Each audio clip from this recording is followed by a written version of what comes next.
One of the best movies in recent memory is Arrival. Contrast this, though, to Luc Besson's Lucy, possibly one of the worst. Before we start.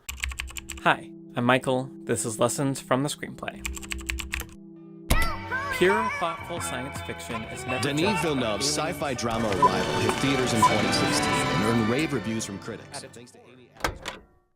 I watched all of the prominent video essays on Arrival. They make awesome points. I love them. I enjoy and learn from these channels, but to me at least, they are still missing the core philosophical message of the film. They mostly focus on the excellent craftsmanship and filmography. That's not a problem. That's their thing, right? But I think the message of this movie is important enough to articulate explicitly. Notably, one video does a really good job and mostly nails it, and that's the Like Stories of Old video. We're going to overlap some, and I agree with a ton of what he said, but after rewatching it again, he and I differ a lot. Spoilers ahead, comparisons to a couple other movies ahead. My name's Charlie. This is That Makes Sense to Me. Hope you learn something and enjoy.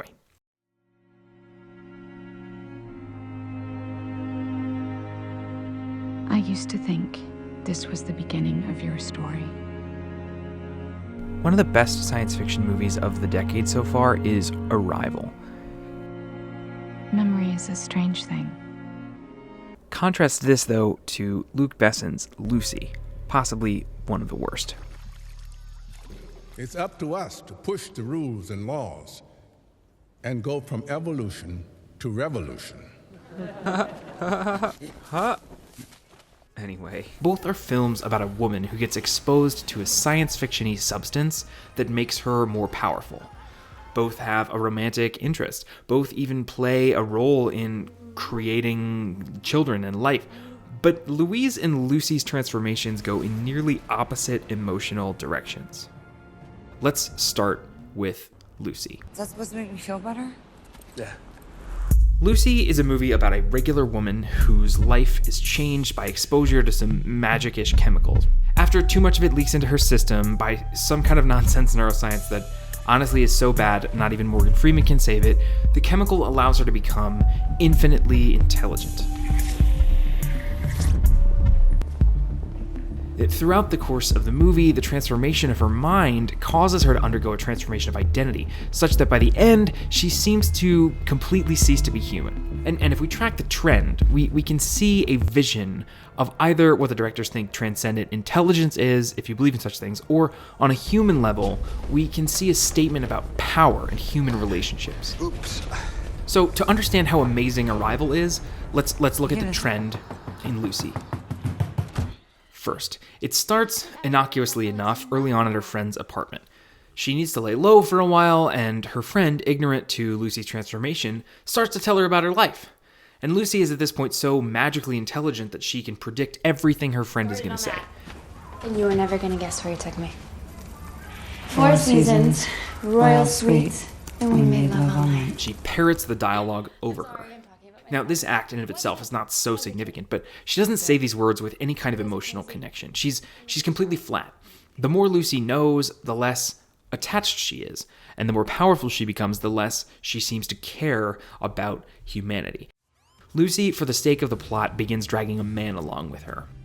And this man wises up to the fact that she's basically a god now, what with her calling information out of the ether and levitating the bodies of her attackers effortlessly. And he asks her why she even keeps him around. She replies that he is a reminder, presumably a reminder of when she was able to connect with other humans. And to visually illustrate this, there's this painfully mechanical kiss that they share while he's standing there confused at her robotic nature. Shall we go? Okay. Lucy finally contacts a professor who she thinks might understand what's happening to her, and she expresses in words the detachment that she's begun to feel. I don't feel pain, fear, desire. It's like all things that make us human are fading away. The final development comes when Lucy goes to LOL Times Square, because she becomes so powerful that she starts to transcend time.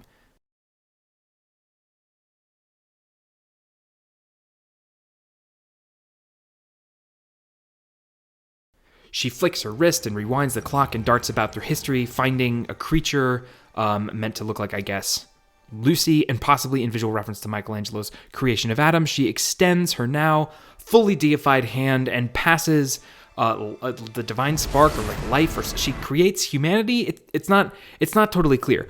But when she returns from this decision to create life, this transformation consummates in her completely ceasing to be human. All of her words in her speech to the professor are brought to fruition. She's a robot now. And she's trying to connect with our computers. This is visually represented in her turning into a light monster, disappearing, becoming an omnipresent machine. I didn't say it was a good movie, right? But what matters here is the trend of her transformation rate. The more powerful she becomes, the more detached and mechanical she is. The more she gains an infinite perspective, the more she sees that human life is meaningless and fleeting. And her transcendent distractedness, she gives up the capacity to connect. And when we look through Lucy's mirror, we see a very possible world for our own future. We get more powerful as we get older. We can choose to use that power to shut ourselves off from painful vulnerability, or we cannot. Lucy does. And in so doing, Lucy warns us that we will lose our empathy, we will become robotic, and we will lose our humanity. Incidentally, Scarlett Johansson does the exact same thing in the much better movie Her, where instead of becoming a robot, she starts as a robot, right? But follows the exact same trend. Her intelligence increases exponentially until she transcends humanity and ceases any kind of emotional connection with us. Wait, do I get bonus points for using a movie with Scarlett Johansson and Amy Adams as a segue between a movie from Scarlett Johansson into a movie with Amy Adams? I'm gonna say yeah. Yeah, I think I do. Anyway, Louise. Arrival is a movie about a linguistics professor who's tasked with translating the language of aliens that have recently landed on Earth.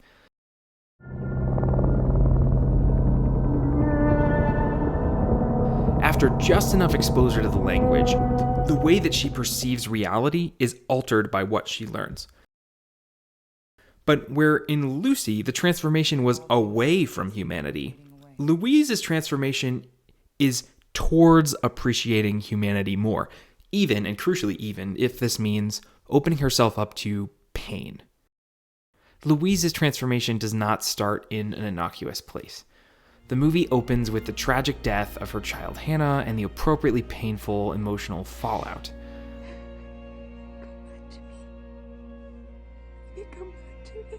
And this is shown visually early on. She walks to work, ignoring the life and emotions of what's going on around her, and she lectures her students with a detached, unenthusiastic demeanor. There are other examples of this detachment. A military guy comes to her office to invite her to work on translating the alien language, and what she says doesn't matter. Her tone matters. In the most momentous moment of her career, she more or less says meh. She just lets them walk right out of the room. Colonel. A turning point occurs when Louise decides to take off her suit and become vulnerable for the first time. This moment sets her on a totally different direction. They need to see me. They need to see me. Okay, now, spoiler warning. To proceed, I really need to spoil Arrival. If you haven't seen Arrival, just don't watch the rest of this. It's such a good movie. I don't want my speculations to ruin it for you. Pause, return when you've seen it, unless you know for sure you're never going to watch it. In which case, this is the only exposure you're ever going to get to the ideas, and I guess fine. But please go watch Arrival.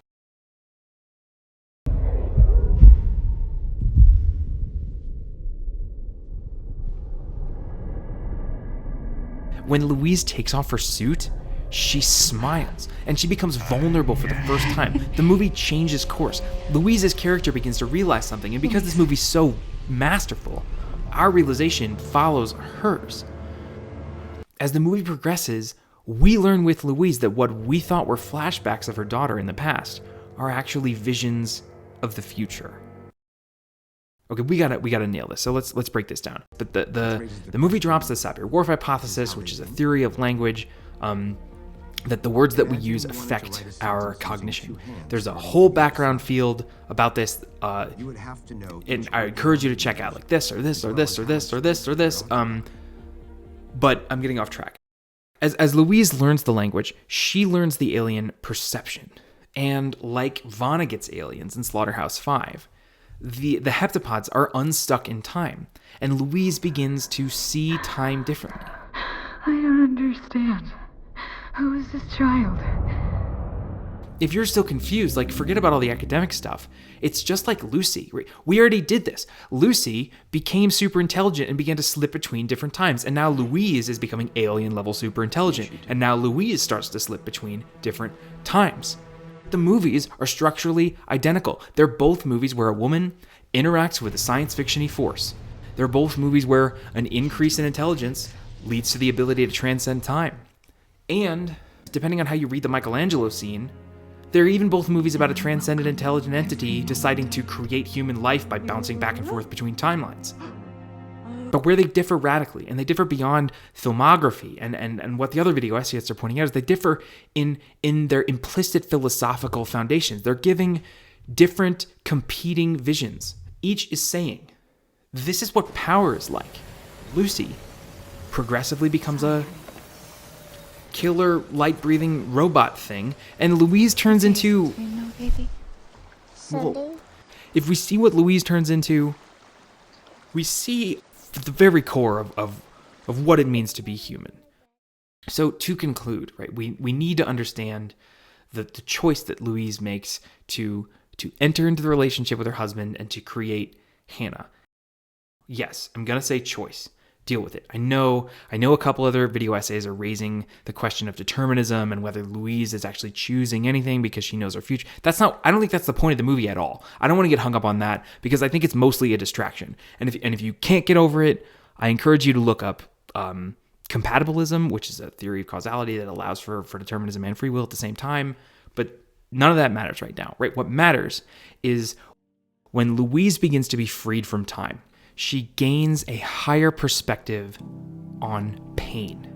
She gains direct perception of the truth that every cynical existentialist and every devoted monastic tradition has proclaimed. Life is suffering. There's evil in the nature of the world. But like good existentialists and like the good monks, Louise doesn't stop here. She knows the suffering doesn't exist in isolation. And as the movie unfolds, we get to watch this with her.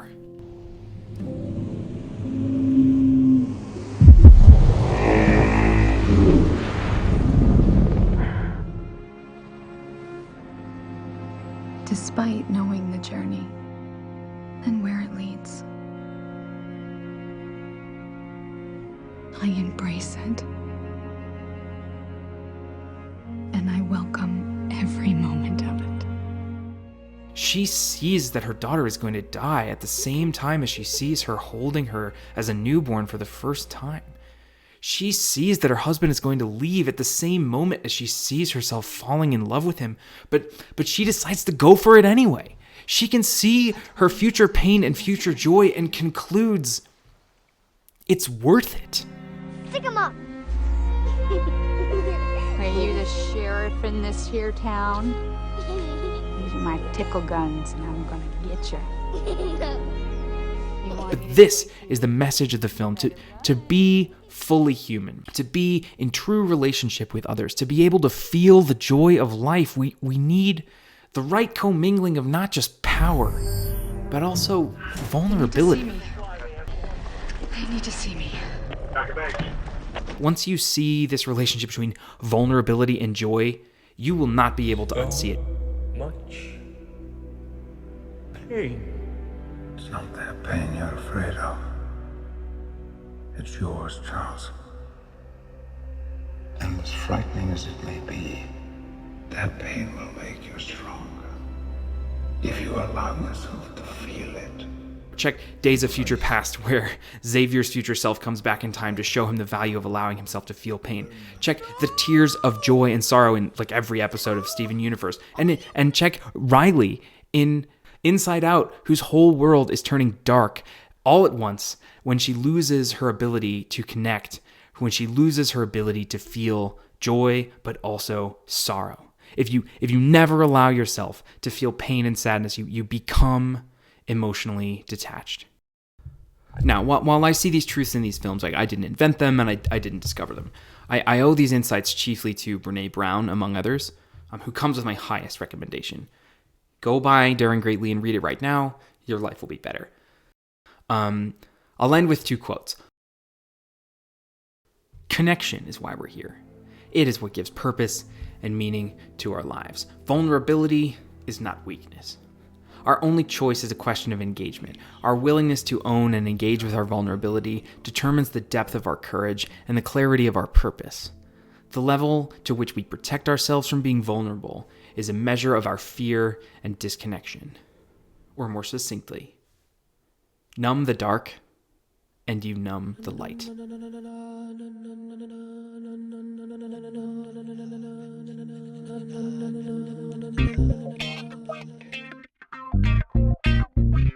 Okay, welcome, thank you for watching to the end of this video. This was tons of fun to make. Obviously, those of you that have been around this channel know that there was an earlier version of this, but this, I think, is just many levels better. I've launched a Patreon page if you're interested in supporting that. I also have Twitter.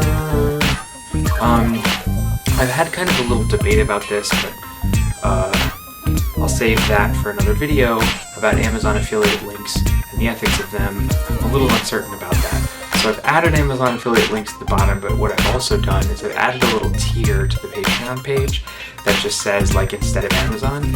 So what I'd rather you do is go buy Brené's book or go buy John's book and then sign up on Patreon for like a day and then cancel it. So just tip on the Patreon page instead of us having to go through the Amazon affiliate system, which I don't know that I want to touch Amazon at all given everything we know about them. But that's the subject of another video and not this one. I hope that you found this interesting or enjoyable or useful or even moving. I love this movie Arrival, and it pulls things from me that I just want to share with people. My name's Charlie. This is That Makes Sense to Me. Links are below. Click all the buttons. Have an awesome day, and I'll talk to you in the next one.